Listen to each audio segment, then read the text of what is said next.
another Train Direct video. I'm taking a little bit of a break from the actual Necroplasm series for a couple of videos, as I've got some product reviews to do. These products that I've actually bought myself, they've not been sent to me by anybody. It's just what I've found through different places, different model shops and eBay and things like that. So what I thought I'd do is take you through a couple of the products that I've bought over the next couple of videos. The first one is going to be Mig Pigments and the weathering powders.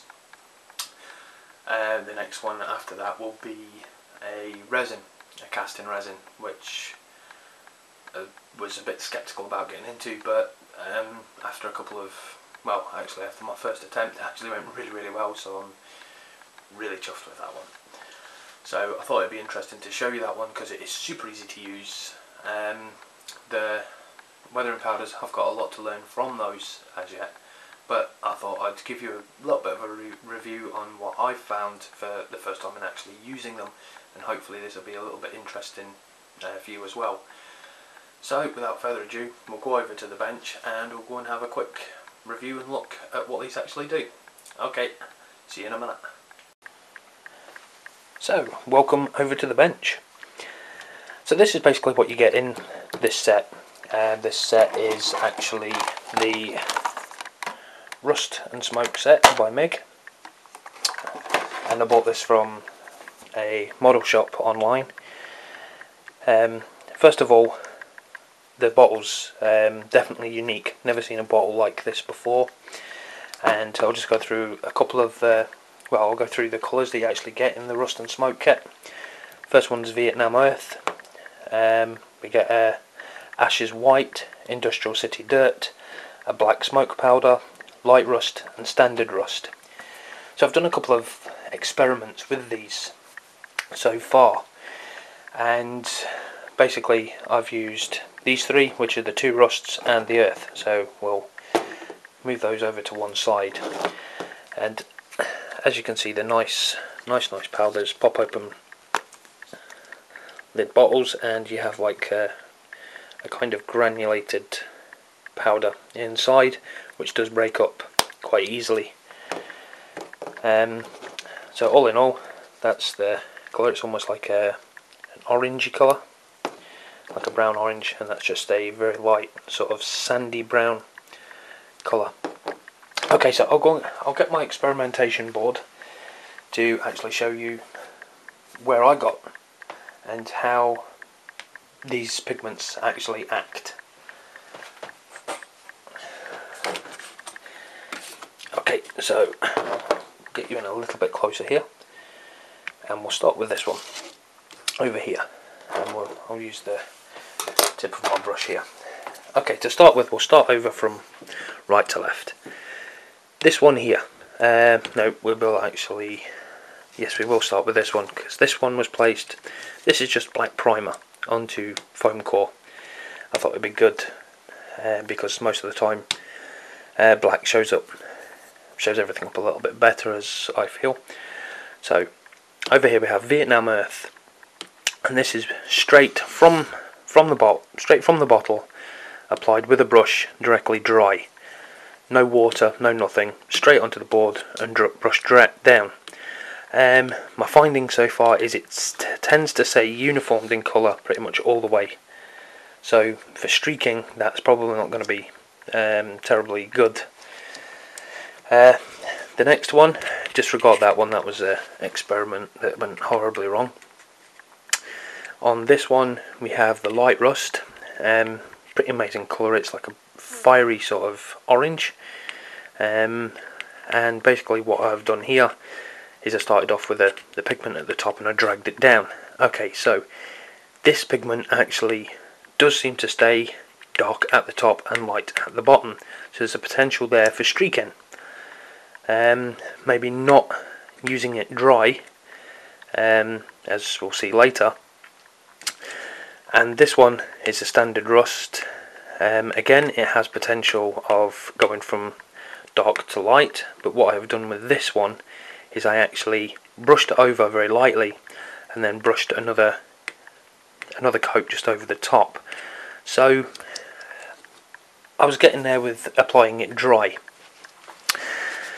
The Vietnam Earth, we'll start with this one, and what I've done with this one is I've actually put into a mixing dish, put 1 part of the pigment powder and 1 part of water. I mix that together and drag my brush down. It's pretty much a solid colour all the way down with that one, so not going to be terribly good for streaking. Second time, so I added a second part of water, dragged it down again. It's gone a lot lighter, but again it's all stayed uniformed in colour. And then I've done it with the third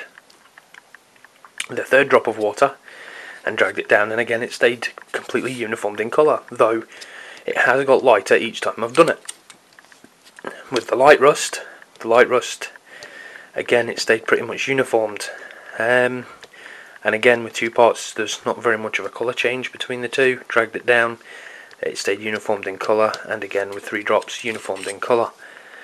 Interesting with the standard rust, with 1 drop it's stayed all the same colour, 2 it's pretty much stayed exactly as the first colour, and 3 it still pretty much stayed the same as the previous 2. So for streaking that is not going to be acceptable at all.